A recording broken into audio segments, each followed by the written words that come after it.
નમસ્કાર મિત્રો, તમે છે આની પહેલાંના લેક્ચરમાં આપણે એક્ટિવિટી 1, 2, 3 એની આપણે ચર્ચા કરી. એક એક્ટિવિટીને પણ આપણે સમજવાના પ્રયત્ન કરવાના છે. હવે આજે આપણે એના આધારિત ફાસ્ટ ફિંગર ફર્સ્ટ, બરાબર, એ જે યુનિટ તમારું આવે છે એની આપણે ચર્ચા કરશું. તો સૌપ્રથમ આપણે એના સ્પેલિંગ છે એ તમારે લખીને તૈયાર કરવાના છે. દરેક સ્પેલિંગ 2 વખત લખીને તમારે અર્થ ઉચ્ચારણ સાથે તૈયાર કરવાના છે. નોટમાં 2 વખત તમારે લખવાનું છે. ક્રિયાપદના જે અનિયમિત રૂપો છે ભૂતકાળ ભૂતકાળના એ પણ 2 વખત લખવાનું છે અને તમારે તૈયાર કરવાના છે. આ બાબત ખાસ તમે ધ્યાનમાં રાખજો. તો આજે આપણે સ્પેલિંગની વાત કરશું. નોટમાં તમારે ઉતારવાના છે એટલે સમજાવી છીએ સ્પેલિંગને. તો અહીંયા તમને જે સ્પેલિંગ આપ્યા છે પેલું છે ઇમેજિનરી. ઇમેજિનરી એટલે કાલ્પનિક. ઇમેજિનરી એટલે કાલ્પનિક. આ બાબત છે એ એડજેક્ટિવ, નામના અર્થમાં વધારો કરે એટલે આ એડજેક્ટિવ વિશેષણ કહેવાય આને. ઇન્ટરવ્યૂ એટલે રૂબરૂ મુલાકાત, તો આ નાઉન છે. ઇન્ટરવ્યૂ નાઉન તરીકે એટલે રૂબરૂ મુલાકાત ને આપણે ખબર જ છે. ફેમસ એટલે પ્રખ્યાત. આની પહેલાં પણ આ શબ્દ આવે તો ત્યારે આપણે સમજાવ્યા હતા. તો આ ખાલી એનો અર્થ આવડે એટલું પૂરતું નથી. આપણે તમને બેઝિક ગ્રામર કરાવ્યું હતું ત્યારે મેં તમને કીધું હતું કે આપણે દરેક પાઠમાં તમને એક શબ્દને સમજીને એના સ્વરૂપોને સમજીને અભ્યાસ કરવાનો છે. કારણ કે તમને એડજેક્ટિવ આવડશે તો જ આના આધારિત તમને ડિગ્રીના રૂપો આવે છે વિશેષણના. તો એ ડિગ્રીનું જે ગ્રામર છે ત્યારે આવડશે. તો ફેમસ એટલે પ્રખ્યાત, તો એ એડજેક્ટિવ છે. એવી રીતે આપણે ખબર પડવી જોઈએ. અર્થ તો ખબર પડે પણ એનું ફોર્મેશન પણ ખબર પડવી જોઈએ. કન્ટ્રી એટલે દેશ, તો આ નાઉન છે. કન્ટ્રી એટલે ગામડું પણ થાય. અમુક પાઠમાં આવશે ગામડું અને અહીંયા દેશના અર્થમાં છે. પછી છે એન્યુઅલ એટલે વાર્ષિક. આ એડજેક્ટિવ. એન્યુઅલ ફંક્શન, ફંક્શન કેવું તો એન્યુઅલ, તો વાર્ષિક. પછી એવી રીતે કોન્ટેસ્ટ એટલે સ્પર્ધા. આ નાઉન છે, બરાબર. કોન્ટેસ્ટ એટલે સ્પર્ધા.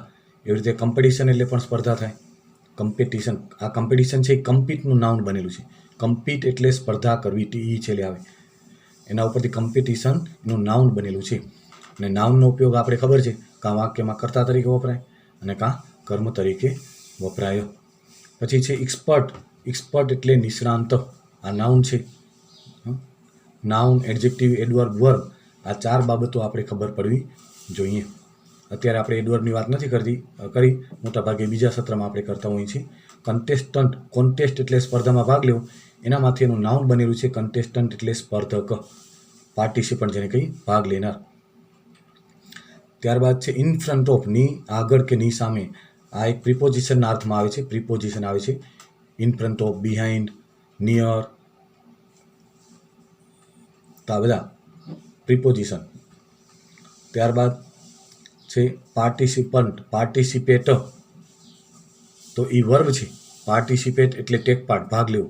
એનામાંથી પાર્ટિસિપન્ટ એનું નાઉન બનેલું છે એટલે ભાગ લેનાર. પછી ક્વિક એટલે ઝડપી. આ એડજેક્ટિવ છે. એનામાંથી આપણે એલવાય લગાડીને એડવર્બ બનાવીએ. ક્વિકેસ્ટ આવે અહીંયા. ક્વિકેસ્ટ એટલે શું છે? તમને પાઠમાં ક્વિકેસ્ટ છે, તો ક્વિકેસ્ટ છે એ ડિગ્રીનું સુપરલેટિવ ડિગ્રીનું રૂપ છે. ડિગ્રી 3 આવશે: પોઝિટિવ, કમ્પેરેટિવ અને સુપરલેટિવ. તો એનું આ સુપરલેટિવ ડિગ્રીનું રૂપ આવે EST લગાડીને, ક્વિકેસ્ટ. તો એ પણ આ વિશેષણને EST લાગીને, અને 2 પ્રકારે જે થાય છે આગળ, મોસ્ટ લાગીને વિશેષણના સુપરલેટિવ ડિગ્રીના જે રૂપો બને છે એ, તો આપણે એ ધ્યાનમાં રાખવાનું છે. ત્યારબાદ કરેક્ટ એટલે સાચું. આ એડજેક્ટિવ છે. અર્થ તો આપણે પાકા થઈ જાય, પણ આપણે એક શબ્દને આપણે સમજીએ તો એ તમને ક્યાંય વાક્ય બનાવવું હોય કે ક્યાંય તમને ગ્રામર એના આધારિત આવે તો તમને ખ્યાલ આવે. ખાલી અર્થઘટન તો બધી જગ્યાએ આપણે મળી જાય. પછી સેન્ટેન્સ એટલે વાક્ય. આ નાઉન છે. પછી અહીંયા હાર્ડ. હાર્ડ એટલે સખત, બહુ સખત બાબત, સખત વસ્તુ હોય ને હાર્ડ કહીએ આપણે, તો આ એડજેક્ટિવ તરીકે કામ કરે ઘણીવાર. ક્યારેક એડવર્બ તરીકે પણ એ કામ કરે છે. વર્ક હાર્ડ આપણે કહીએ, બરાબર. અને હાર્ડ કોઈ નામના અર્થમાં વધારો કરે ત્યારે એ એડજેક્ટિવ તરીકે કામ કરે. રીચ એટલે પહોંચવું. REACH રીચ છે, ધ્યાન રાખજો. RICH રીચ આવે એટલે ધનવાન અથવા પૈસાદાર અથવા સાહુકાર થાય. પણ REACH રીચ છે એ વર્બ છે, ક્રિયાપદનું રૂપ છે, એટલે પહોંચવું થાય. એનું ભૂતકાળ ED લાગીને થશે. અને RICH રીચ એટલે ધનવાન આવે એ એડજેક્ટિવ છે, વિશેષણ છે. એ નામના અર્થમાં વધારો કરે. રીચ મેન બરાબર. તો આવી રીતે ઘણી વખત ઉચ્ચારણ એક હશે, સ્પેલિંગ અને અર્થ બે અલગ હશે. તો આપણે બંને શબ્દને ધ્યાનમાં રાખવાનું છે. આવા જ શબ્દ પીસ આવે છે, PEACE આવે ને PIECE આવે. બંનેના અર્થ અલગ આવે, બંનેના ફોર્મેશન અલગ આવે. એક પીસ એટલે શાંતિ થાય, એક પીસ એટલે ટુકડો થાય. PEACE પીસ એટલે શાંતિ થાય અને PIECE પીસ એટલે ટુકડો થાય. પીસફુલ એનું એડજેક્ટિવ બને PEACE નું. પછી હોસ્ટ એટલે યજમાન. આપણે કોઈને આમંત્રણ આપીએ એ આપણા યજમાન કહેવાય આપણા. ગેટ એટલે મેળવવું, તો આ વર્બ છે. તો ક્રિયાપદ આવે તો એના 5 રૂપ આવે, પણ આપણે 3 તો આવડવા જ જોઈએ. એનું ભૂતકાળનું રૂપ, ભૂતકૃદનનું. તમને એમ થાય 5 કયા? તો SES ત્રીજા પુરુષ એકવચન વર્તમાન કાળનું રૂપ અને ING વાળું પ્રેઝન્ટ પાર્ટિસિપલ ચાલુ વર્તમાન કાળ ચાલુ ભૂતકાળ સાથે વપરાતું ક્રિયાપદનું ING વાળું રૂપ. એટલે એક ક્રિયાપદના 5 રૂપ આપણે ખબર હોવી જોઈએ. પણ અત્યારે આપણે અહીંયા તમને 3 તો લખાવ્યા જ છે અને બાકી ક્રિયાપદનું SKS વાળું રૂપ વર્તમાન કાળમાં કરતા જ્યારે ત્રીજા પુરુષ એકવચનમાં હોય ત્યારે વપરાય. એ નિયમ છે આપણે લખાવ્યો છે. સ્કોલરશિપ એટલે શિષ્યવૃત્તિ, તો આ નાઉન છે. એડવાઇસ, અહીંયા એડવાઇસમાં ખાસ એ ધ્યાન, SE આવે ત્યારે એડવાઇસ એટલે સલાહ આપી, એ વર્બ થાય, અને CE આવે ત્યારે નાઉન થાય. આપણે અત્યારે ઘણા બધા મિત્રોને છે એ આ પદ્ધતિથી કામ નહીં કરેલું હોય એટલે થોડી તકલીફ પડશે, નહીં સમજાય એવું બને. પણ એ તમે જેમ જેમ ધ્યાન દઈને તમે પ્રયત્ન કરશો ને તો એ બધી બાબતો તમને સમજાતી જશે. એક પાઠમાં કે એક મહિનામાં નહીં પણ સમજાય એવું બને તો ચિંતા ન કરતા, પણ પ્રયત્ન કરજો તમે કે આ એક એક શબ્દને આપણે આવી રીતે સમજવાના. અર્થઘટન તો તૈયાર કરવાના, પણ સાથે સાથે આવી રીતે શબ્દને ઓળખવાના. અત્યારથી જેટલા પ્રયત્ન કરશો એટલા આગળ જતાં તમને કામ લાગશે. પછી પોયમ એટલે કવિતા, પોએટ એટલે કવિ અને પોયમ એટલે કવિતા. બરાબર. તો આ નાઉન છે. સી એટલે સમુદ્ર, નાઉન છે. ટચ એટલે સ્પર્શ કરવો અને સ્પર્શ પણ થાય. બંને નાઉન તરીકે વપરાય ઘણી વખત અને વર્બ તરીકે પણ વપરાય. ચૂઝ એટલે પસંદ કરવું. પછી ફાઇનલ એટલે આખરી, ફાઇનલ રાઉન્ડ આપણે કંઈ એડજેક્ટિવ તરીકે વપરાય. ડિસ્ટર્બ એટલે ખલેલ પહોંચાડવી, ડિસ્ટર્બન્સ એનું નાઉન થાય. તો ડિસ્ટર્બ એટલે ખલેલ પહોંચાડવી, એ શું થશે? ક્રિયાપદ. ક્રિયા દર્શાવે એ ક્રિયાપદ. ડબલ એટલે અહીંયા બમણું કરવું, ડબલ એટલે ખાલી બમણું પણ થાય, પણ અહીંયા બમણું કરવું છે તો એ વર્બ તરીકે વપરાયું છે, ક્રિયાપદ તરીકે વપરાયું છે. ઓડિયન્સ એટલે શ્રોતા, તો એ પબ્લિક, જેને કે આપણે જોવા જે આવે કોઈ પ્રોગ્રામ એને આપણે ઓડિયન્સ કહીએ, વ્યુઅર્સ પણ કહીએ, પ્રેક્ષકો. તો એ શ્રોતા, સાંભળનાર, પ્રેક્ષકો પણ કહેવાય અહીંયા. તો એ નાઉન છે. રોંગ એટલે ખોટું, ફોલ્સ એટલે ખોટું, રોંગ એટલે ખોટું, પણ આનો સ્પેલિંગ યાદ રાખજો, WRONG છે. એનું ડબલ્યુનું ઉચ્ચારણ ન થાય, RONGનું ઉચ્ચારણ થાય. રોંગ એટલે ખોટું.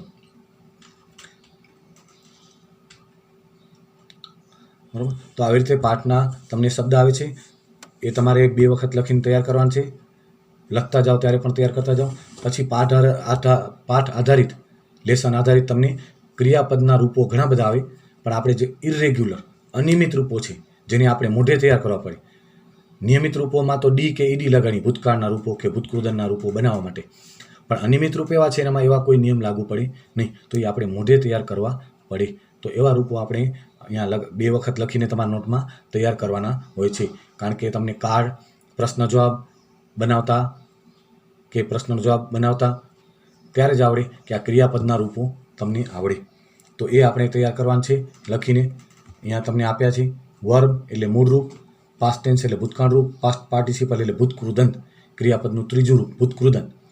અહીંયા જો કમ મૂળ રૂપ થયું, કેમ એનું ભૂતકાળ રૂપ થયું. આનો માત્ર એક જ સાદા ભૂતકાળમાં વપરાય. આ બધા ક્રિયાપદના ભૂતકાળ રૂપનો સાદા ભૂતકાળના હકાર વાક્યમાં અને વુ સાથેના પ્રશ્નમાં, બાકી ક્યાંય વપરાય નહીં. નકારમાં ન વપરાય અને પ્રશ્નમાં પણ ન વપરાય. નકાર આવે ત્યારે ડીડનો ઉપયોગ થાય એટલે આપણે મૂળ રૂપની જરૂર પડે. પ્રશ્ન આવે ત્યારે ડીડનો ઉપયોગ થાય ત્યારે પણ મૂળ રૂપની જરૂર પડે. પણ ભૂતકાળનું હકાર વાક્ય અને વુથી પ્રશ્નમાં ભૂતકાળનું રૂપ વપરાય. બરાબર. એ આપણે ખબર હોવી જોઈએ. કમ, કેમ અને ભૂતકૃદન પણ એનું સરખું છે. મૂળરૂપ અને ભૂતકૃદન સરખું. આવા થોડાક શબ્દ છે અંગ્રેજીમાં જેનું મૂળરૂપ અને ભૂતકૃદન સમાન થાય છે. એવી રીતે અહીંયા બીજું પણ એ જ છે. રન, રેન, રન. અહીંયા બંનેમાં એ થઈ ગયો કોમન. બરાબર. રન, રેન, રન. તો રન મૂળરૂપ અને રન ભૂતકૃદન, બે સમાન. પછી સી, સો, સીન. સી એટલે જોવું, SAW સો એટલે એનું ભૂતકાળ રૂપ અને SW સીન. આ ત્રણેય રૂપ અલગ, ત્રણેય રૂપ અલગ છે. સી, સો, સીન. SAW સો એટલે કરવત પણ થાય, પણ ક્યાંક એના અર્થમાં વપરાય ત્યારે એ પણ ધ્યાન રાખવું પડે, ત્યારે એ નાઉન તરીકે વપરાય. એટલે ઇંગ્લિશ બહુ જ વિચિત્ર ભાષા છે. એટલે એક એક શબ્દ એના સ્વરૂપને સમજીને શીખો તો તમને બહુ જ સરળ પડે. અને અત્યારથી એવા પ્રયત્ન કરો ત્યારે તમારી પાસે આગળ જતા આટલું નોલેજ તમને આવે. બીકમ, બીકેમ અને બીકમ આ પણ જો મૂળરૂપ કમ કેમની જેમ જ છે. મૂળરૂપ અને ભૂતકૃદંત સમાન. મેક, મેડ, મેડ. હવે આ મેક છે મૂળરૂપ છે. મેડ અને મેડ એટલે ભૂતકાળ અને ભૂતકૃદંત એનું સમાન છે. મેક, મેડ, મેડ. મોટાભાગે કલરથી પ્રયત્ન કર્યા છે. જ્યાં 3 રૂપ અલગ છે ત્યાં અલગ 3 કલર કર્યા છે, ક્યાંક નથી પણ થયા. તો મેક, મેડ, મેડ આ બેના સમાન. પછી ટેક, ટુક, ટેકન તો આ અલગ, એનું ભૂતકાળનું રૂપ પણ અલગ અને ભૂતકૃદંત પણ અલગ. એટલે આ બધા તમારે 2 વખત લખીને તૈયાર કરો ને તો તમને જ્યારે પણ કોઈ પ્રશ્ન કાળકર્તા મુજબ બનાવો ને તો કાળ મુજબ તમે કોઈ ક્રિયાપદનો ઉપયોગ કરી શકો. ગેટ, ગોટ, ગોટ તો ગેટ, ગોટ ને ગોટ અને આ 2 રૂપ સરખા છે, ભૂતકાળ ભૂતકૃદંત. હિયર, હર્ડ, હર્ડ તો અહીંયા પણ આ ભૂતકાળ ભૂતકૃદંત સમાન છે. Break, broke, broken. બ્રેક એટલે તોડવું, બ્રોક એનું ભૂતકાળ BROK અને બ્રોકન એટલે એનું ભૂતકૃદંત છે. ભૂતકૃદંતનો ઉપયોગ પૂર્ણ કાળ સાથે થાય. આપણે તમે કાળની માર્કેટના જોઈ હશે, કર્તા વત્તા હેવ કે હેજ વત્તા ભૂતકૃદંત એટલે પૂર્ણ વર્તમાન કાળ અને કર્તા વત્તા હેડ વત્તા ભૂતકૃદંત એટલે પૂર્ણ ભૂતકાળ. તો ભૂતકૃદંતની જરૂર ક્યાં પડે? પૂર્ણ કાળ સાથે જરૂર પડે.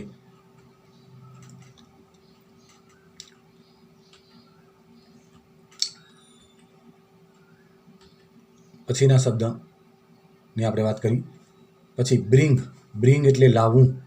એનું ભૂતકાળ BROUGHT બ્રોટ અને BROUGHT એનું ભૂતકૃદંત પણ સમાન છે. એટલે બ્રિંગ, બ્રોટ અને બ્રોટ. બરાબર, આ ખાસ ધ્યાન રાખવાનું છે. ઘણા બધા બાયનું બ્રોટ કરી નાખે, આવું બાયનું બોટ જ થાય BOUGHT. ઘણા વિદ્યાર્થીઓ એવી મિસ્ટેક કરતા હોય છે પરીક્ષામાં. નો, ન્યૂ, નોન. આનું કેનું ઉચ્ચારણ થશે નહીં, નો થશે. ન્યૂ થશે આનું ઉચ્ચારણ અને નોન થશે. એટલે કે અહીંયા સાયલેન્ટ રહેશે ઉચ્ચારણ વખતે. ઘણા વિદ્યાર્થી જ્યારે વાંચે ક્નો ક્નો કરતા હોય છે, ક્નો, ન્યૂ ને ક્નોન ને. એવું નથી, અહીંયા કેનું ઉચ્ચારણ સાયલેન્ટ રહે એટલે એ ઉચ્ચારણ થાય નહીં. લખાય ખરું, ઉચ્ચારણ થાય નહીં. ઘણા બધા એવા શબ્દ આવે છે. તો આપણે આનું ઉચ્ચારણ કરશું નો, ન્યૂ અને નોન. આ મૂળરૂપ, આ ભૂતકાળ અને આ ભૂતકૃદંત.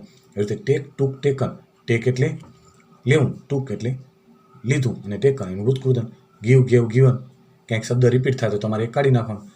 Give, gave, given. ગીવ એટલે આપ્યું, ગેવ એનું ભૂતકાળ રૂપ અને ગિવન એનું ભૂતકૃદંત. Win, won, won. વિન એટલે જીતવું, વોન એનું ભૂતકાળ અને વોન એટલે ભૂતકૃદંત. 2 રૂપ સમાન છે, ભૂતકાળ અને ભૂતકૃદંત. એવી રીતે રાઇટ, રોટ, રિટર્ન. રાઇટ એટલે લખવું, WROT, રોટ એટલે લખ્યું અને રિટર્ન એટલે લખ્યું, એ પણ ભૂતકૃદંત છે. Put, put, put. ઘણા બધા ક્રિયાપદો એવા છે એના 3 રૂપ સમાન થાય. Put, put, put. Shut, shut, shut. Spread, spread, spread. Cut, cut, cut. Set, set, set. ઘણા બધા. Telecast, telecast, telecast. તો આ 3 રૂપ એના સમાન. ભૂતકાળનું રૂપ, મૂળ રૂપે સમાન, ભૂતકાળે સમાન, ભૂતકૃદંતે સમાન. એટલે આપણે આવા ક્રિયાપદનો ઉપયોગ થાય ત્યારે કાળનું આપણે ખાસ ખબર પડી જવી જોઈએ એના વાક્ય રચના ઉપરથી કે આ કયા કાળનું વાક્ય છે. બરાબર. કીપ, કેપ્ટ અને કેપ્ટ. કીપ એટલે રાખવું, કેપ્ટ એટલે રાખ્યું અને કેપ્ટ એટલે રાખ્યું. તો આવી રીતે આપણે યુનિટ 1ના છે આજે સ્પેલિંગ છે અહીંયા સમાપ્ત કરી છે. તમે બરોબર 2 વખત લખી અને મોઢે તૈયાર કરવાના પ્રયત્ન કરશો.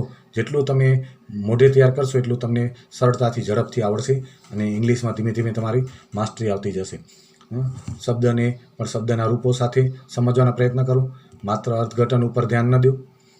તો આશા રાખું છું કે તમને આ બધી બાબત વ્યવસ્થિત સમજાણી હશે અને તમે પણ સારી રીતે છે એને સમજવાના પ્રયત્ન કરતા હશો. તો આજનું આપણે આ છે એ સમાપ્ત કરીએ છીએ. હવે પછી આપણે ના લેક્ચરમાં પાઠની વાત કરશું, પાઠ સમજાવવાનો પ્રયત્ન કરશું. ત્યારે પણ વિગતવાર કાળ કરતા અને બધેને સમજીને આપણે પ્રયત્ન કરશું. ત્યાં સુધી ગુડ બાય, થેન્ક યુ.